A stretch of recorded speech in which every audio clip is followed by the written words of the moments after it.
The first meeting with Dan was awkward, actually, because we were in a pub in London and we couldn't hear each other speak. It was in a really busy pub in London, and we were sat at a table. It was rowdy as hell, and we were trying to have a conversation with Dan. It was the first time meeting him, and it was kind of like, say that again, and we just couldn't talk.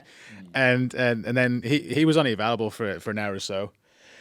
So we ended up just walking him back to the train station or wherever he was going, and having like a brief little talk. And I didn't feel as though we got to know him at all in that time. It was just kind of it was too busy. It was like typical London, you know. So that, I mean, I'll always remember that because it was kind of like we meeting him for the first time, and it was very casual, you know.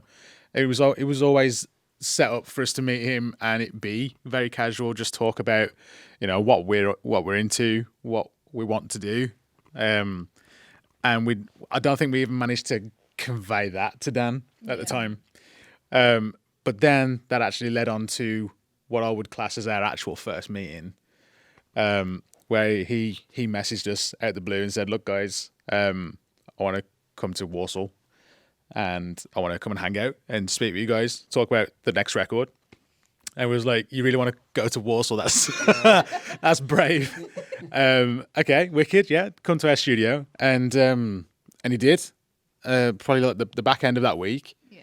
And we all sat down at our studio, and we didn't even talk about music for the first couple of hours. It was kind of like, what are we digging on Netflix right now, and what films we were watching, and then we kind of got onto the album, but like in a very natural way, which was brilliant. Like, it didn't feel like we met just to talk business, you know, which sometimes you need that in the music industry because a lot of it is business focused. Yeah. And to have that kind of engagement with Dan, kind of like from the very off, it was amazing because we just turned out to have a lot in common, and we clicked as human beings, and then we ended up talking about the record, and what we wanted, and if Dan wanted that as well, you know, because it was as much his project as it was ours.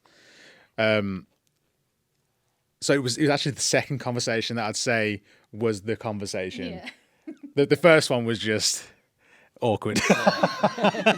But again, I wouldn't have changed that situation though, because it meant that he got to experience Warsaw.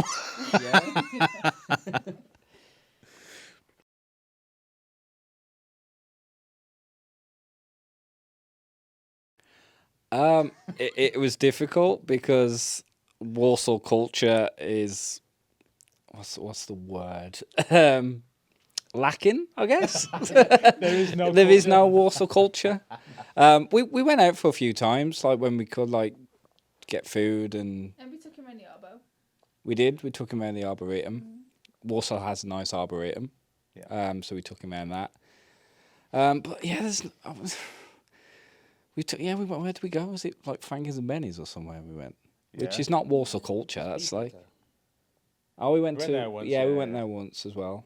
So it's just it was just change we took him to. I mean, like I say, it's not really anywhere we can say this is kind of Warsaw kind of thing. There's no quintessential Warsaw. Yeah. No, there's no thing where you can take him to and say, "Oh, I've always heard about this landmark or something."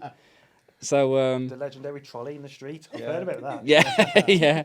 So we kind of, like I said, we had a walk around the Arboretum when the weather was nice and tried to make the best of it.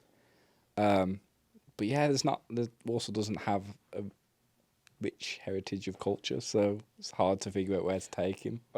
The only thing that Warsaw kind of ever offered was like the leather trade, and we have a leather museum, but I don't think Dan was up for that. If I'm honest, I don't think many people are. You just gotta look on the outside and figure out like what it.